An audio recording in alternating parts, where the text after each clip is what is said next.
Bueno, les comentaba cómo hasta el día de hoy a Fuerza Popular le resulta difícil procesar haber perdido las elecciones por segunda vez, las elecciones presidenciales, ¿no? Y esta vez por 45.000 votos se quedó Keiko Fujimori. Nos han robado el triunfo, incluso llegó a decir el congresista Rolando Reategui, soslayando en ese momento algo que había ocurrido 3 semanas antes de la segunda vuelta y que fue un duro revés para Keiko Fujimori y para el partido, que no manejó de la mejor manera eso que ocurrió. ¿Qué pasó? Se hizo público el testimonio de Jesús Vázquez, el piloto devenido en informante de la DEA, que narró cómo es que Joaquín Ramírez, en esa circunstancia, en esa coyuntura, secretario general de Fuerza Popular y principal financista del partido y de la campaña. ¿Qué dijo Jesús Vázquez? Bueno, a mí Joaquín Ramírez me contó cómo es que Keiko Fujimori le habría entregado 15 millones de dólares excedente de la campaña del 2011 para que los lavara en los grifos de propiedad de Ramírez. Lejos de tomar distancia, ¿qué fue lo que hizo la señora Fujimori y Fuerza Popular? Cobijar a Ramírez, defenderlo hasta que ya la situación fue insostenible. Pero además, ¿qué pasaba? Todo esto ocurría mientras Ramírez ya tenía una investigación abierta en el 2014, porque Ramírez había sido un cobrador de combi que devino en exitosísimo empresario y tenía una investigación abierta bajo la sospecha de que su abultado patrimonio tenía origen ilícito, ¿no es cierto?, y estaría en curso en el delito de lavado de activos. La investigación inicial respecto al testimonio del piloto, de Jesús Vázquez, fue archivada, pero luego ha sido reabierta y el proceso está abierto.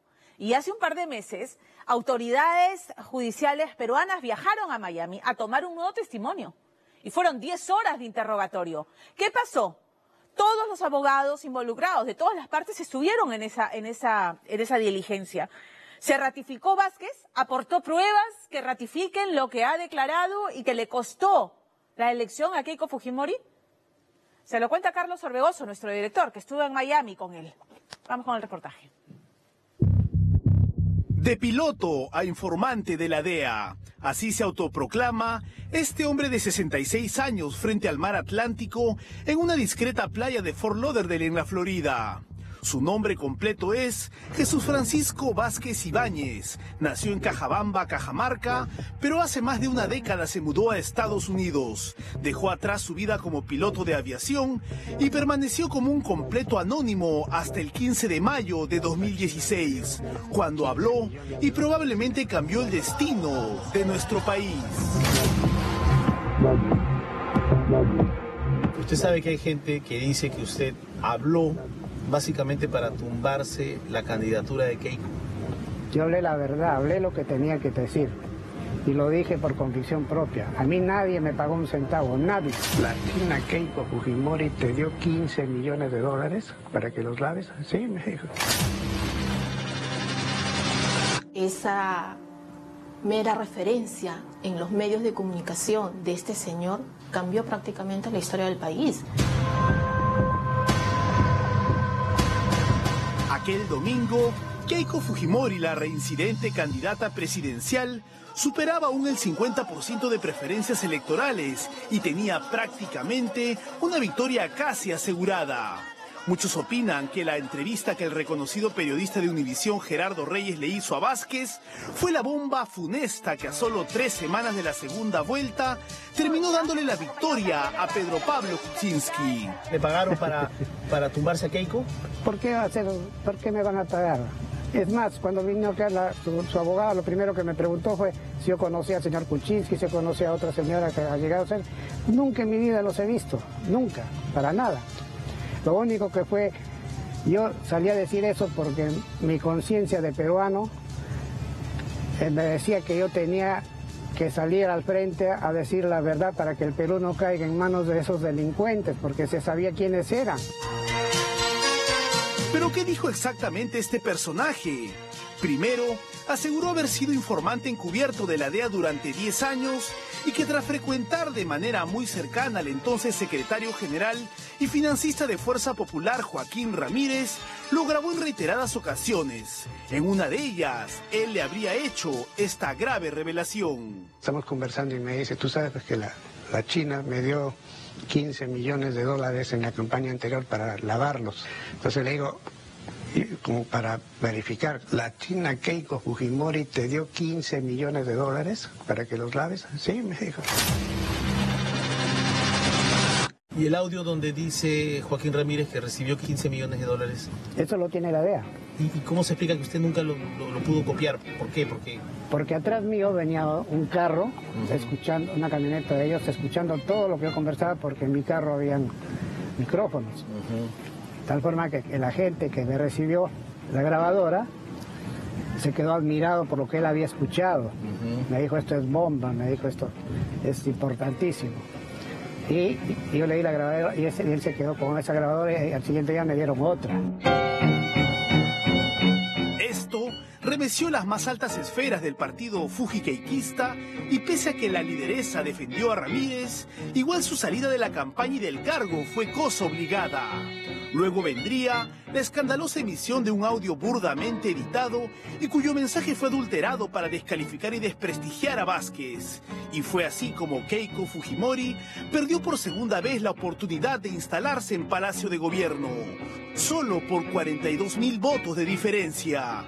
Lo que ocurriría luego es historia reciente y conocida que explica más o menos los interminables días de guerra política que todos los peruanos tenemos que soportar.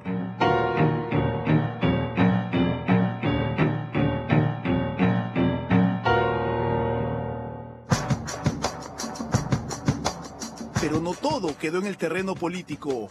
La Fiscalía inició una investigación sobre los ya mentados y presuntos 15 millones de dólares que Jesús dijo que Joaquín le dijo que Keiko le dio, y esas pesquisas se sumaron a las ya iniciadas en el año 2014 contra Ramírez. La idea era determinar el verdadero origen del generoso patrimonio de un ex cobrador de combi que se había convertido en magnate e investigar un presunto desbalance patrimonial relacionado con el lavado de activos. Este año, el fiscal Wilson Salazar le dio fecha, lugar y hora a la esperada y decisiva declaración del ex piloto. Jesús Vázquez debía no solo ratificar su explosivo testimonio, sino también aportar elementos adicionales que permitan descubrir toda la verdad. A mí nadie me pagó un centavo, nadie. Yo me arriesgué porque sé que está de por medio mi vida y lo hice por mi país, por el Perú, porque quiero que el Perú salga de ese atraso que nos tiene el narcotráfico, toda esa corrupción inmensa que ahora se está viendo, ¿no? Yo no quiero que mi país sea así, por eso fue que yo declaré eso.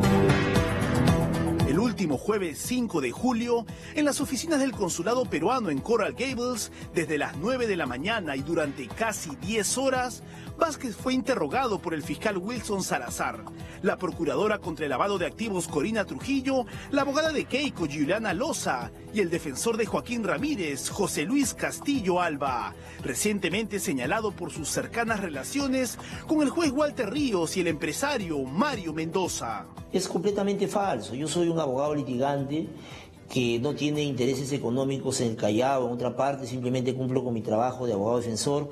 El hecho de que uno comparta una reunión, un almuerzo, no lo hace culpable de nada. En todo caso, nosotros hemos explicado cuál era el motivo de las reuniones, quién nos convocó y no tenemos nada que esconder. A nosotros no nos han podido, por ejemplo, sacar un audio irregular, delictivo, donde nos digan, miren, el doctor Castillo Alba está traficando una sentencia, le están llevando una resolución, entregue un favor judicial determinado. 2 meses después de esta esperada diligencia fiscal, Jesús Vázquez, el hombre que jura haber trabajado secretamente para la Administración para el Control de Drogas del país más poderoso del mundo, en casos tan sonados como el de Fernando Ceballos y Aerocontinente, vuelve a ratificar públicamente sus acusaciones contra el clan Ramírez y cuenta lo que dijo frente a las autoridades peruanas en Miami. A los fiscales les hice conocer alguna propiedad que en algún momento Joaquín Ramírez me dijo que era de él. Un lugar está por Brickell donde él me dijo que él iba a construir un edificio. Y hay ahora un edificio de 60 pisos que todavía no lo terminan. En esa reunión yo les dije que era muy fácil demostrar esos 15 millones. Hay 2 propiedades que Joaquín Ramírez compró en Lima que sobrepasan los 3 millones de dólares. Que esas propiedades le entregó a Keiko Fujimori para su campaña. Luego él compró acá, en esa misma época, compró acá 2 departamentos, que vienen a ser como 4 millones más, ya van más de 7 millones. más los grifos que compró en Perú, ahí están los 15 millones de dólares, porque fue una cadena de grifos. Ahí suma aproximadamente los 15 millones de los que estamos hablando. En ese momento se levantó la abogada de Keiko y el abogado de Joaquín, protestaron que eso no debería constar en actas porque de eso no se está investigando, que no sé cuánto. O sea, se pusieron furiosos. Actualmente Keiko Fujimori enfrenta 4 investigaciones fiscales. Los presuntos aportes fantasmas de la campaña presidencial de 2011, los cócteles de 2016, el caso de las anotaciones en la agenda de Marcelo Odebrecht, aumentar Keiko a 500 y hacer una visita, y esta por el caso Joaquín Ramírez y el piloto Jesús Vázquez. Su abogada cree que la reciente diligencia realizada en Miami fue positiva para la causa que defiende. Venían anunciando que el 5 de julio se iban a presentar las pruebas, la grabación, el audio, la grabadora, donde constaba la supuesta conversación. Al final del día, luego de 8 horas de declaración, no aportó nada. Estamos al mismo nivel de mayo del año 2016, cuando este señor en los medios de comunicación dijo que le habían referenciado esta cuestión. No hay más. De hecho, no supo ni siquiera precisar qué día, qué mes, qué año se había realizado esta supuesta conversación. Entonces, lo único que hay en contra de nosotros es la supuesta referencia de este señor, pero sin prueba alguna. Él en algún momento, cuando el fiscal le pide y le dice, precisen ustedes las características de la grabadora. Y él empieza a decir, bueno, y en algún momento él dice, ay, y la tengo en mi carro. Y obvio, el fiscal le dice, bueno, ¿qué pedirías? Traiga la grabadora. Y entonces luego, no es esta grabadora tiene otras conversaciones, pero no es esa, e incluso fomentó una observación en el acta por este incidente. Recuerda que la DEA ya dijo que la señora Keiko Fujimori no está siendo investigada. Pero lo que se dijo en su momento, en ese reportaje de Univisión, fue que el investigado era Joaquín Ramírez, no Keiko. Más allá de eso, y si así fuera, tampoco hay un pronunciamiento de la DEA. El fiscal Wilson Salazar ha solicitado el levantamiento del secreto bancario, tributario y bursátil de Fujimori y Ramírez y ha puesto el ojo en las transacciones relacionadas con los inmuebles que Ramírez posee tanto en Lima como en Estados Unidos. José Luis Castillo Alba no cree que la información alcanzada por el ex informante de la DEA pueda quebrar sus argumentos, pues asegura que todo el patrimonio de Ramírez está respaldado con documentos y créditos. ¿Pensará acaso lo mismo el fiscal Salazar Reque? El señor Jesús Vázquez ha señalado categóricamente que a él no le consta que el señor Joaquín Ramírez haya estado vinculado a actividades de narcotráfico o las inversiones que tenía en Miami hayan tenido una procedencia delictiva. En ese aspecto, la diligencia ha dejado resultados positivos y contundentes. El señor Jesús Vázquez le ha imputado que el señor Joaquín Ramírez es dueño de un edificio de cerca de 300 millones de dólares, lo cual es insólito, ¿no? Lo cierto es que nosotros hemos aportado a la Fiscalía las propiedades que tiene el señor Joaquín Ramírez en Miami. Estados Unidos no ha hecho ninguna observación, ningún reparo a el origen de los fondos, a la compra de algunas propiedades en Miami y concretamente todas estas propiedades se han adquirido a través de bancos. Su principal acusador, el señor Jesús Vázquez, ha reconocido en 2 oportunidades en la misma diligencia que él no puede dar fe ni puede afirmar que el patrimonio del señor Joaquín Ramírez tenga un origen ilegal o vinculado al tráfico ilícito de drogas. En la otra orilla, el expiloto Jesús Vázquez no piensa retroceder. En su larga declaración indagatoria en Miami, ha reafirmado que la DEA lo contactó a fines del año 2010 para investigar inicialmente al ex rector de la Universidad Alas Peruanas, Fidel Ramírez, y ha proporcionado, entre otros datos, los números telefónicos de sus enlaces con la agencia antidrogas. Hace unos meses denunció incluso un presunto intento de soborno para silenciarlo y hoy repite que ha recibido amenazas. Yo lo que espero es que todo esto tenga un buen término, pero si hay buenos jueces, porque si no, esto va a seguir como siempre. Encarpetado, con mi vida en peligro. O sea, me gustaría que así me maten, pero que por lo menos valga la pena. Pues. ¿Usted tiene miedo entonces? Miedo no tengo porque ya viví, ya cumplí con mi país también. Por lo menos les he informado lo que tenía que informar. Aparentemente he evitado que el país caiga en malas manos, como lo dije desde el principio. Yo he presentado un escrito justamente para que se oficie a la DEA y entregue esos audios que son verdaderos. Porque si fueran falsos, o no los tendría la DEA, ya Jesús Vázquez lo hubieran deportado al Perú, ya lo hubieran sacado de los Estados Unidos. La DEA le ha dicho, señor Jesús Vázquez, yo no le puedo entregar ni a usted ni a su abogado, pero sí hay una autoridad, un fiscal o un juez, yo se lo entrego. La Fiscalía ya tiene los tiempos apretados para culminar esta investigación preliminar, teniendo en cuenta que el plazo máximo se agota en marzo del próximo año. Mientras tanto, Keiko Fujimori se juega una carta vital este viernes 14, cuando la Corte Suprema evalúe la casación que pretende evitar que el caso de los cócteles de Fuerza Popular prosiga su curso bajo el marco de la Ley contra el Crimen Organizado, donde el fiscal José Domingo Pérez indaga si las campañas fujimoristas de 2011 y 2016 recibieron aportes irregulares para financiar sus actividades proselitistas. Complicado escenario en medio de una aguda crisis institucional de la justicia que alcanza de manera indistinta a varios fiscales, jueces, políticos y abogados.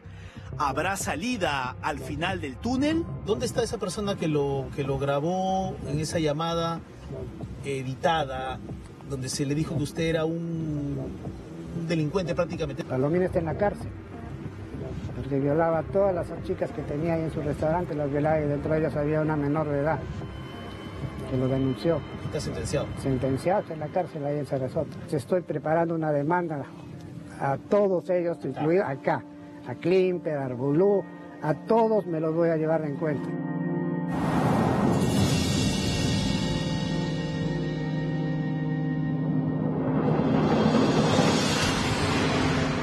Todo esto ocurre en una coyuntura particularmente peleaguda para muchas personas en el mundo de la política peruana.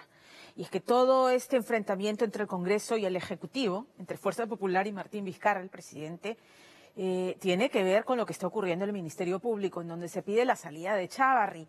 Y lo que ocurre en el Ministerio Público es una lucha de poderes para ver quién controla este poder del Estado que tiene las investigaciones en contra de 4 expresidentes de la lideresa de Fuerza Popular, que como ya ha dicho Carlos en el reportaje, este viernes 14 es crucial porque se verá su recurso de casación.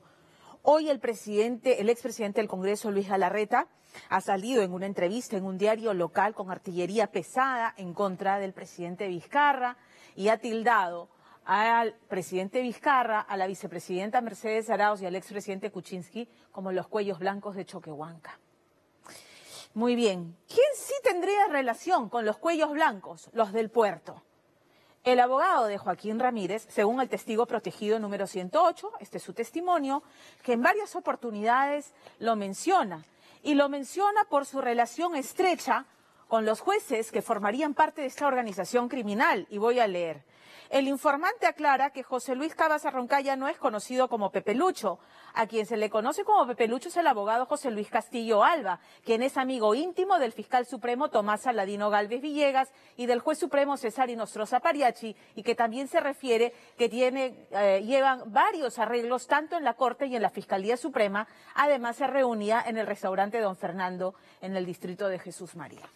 Declaraciones por el estilo en varias oportunidades.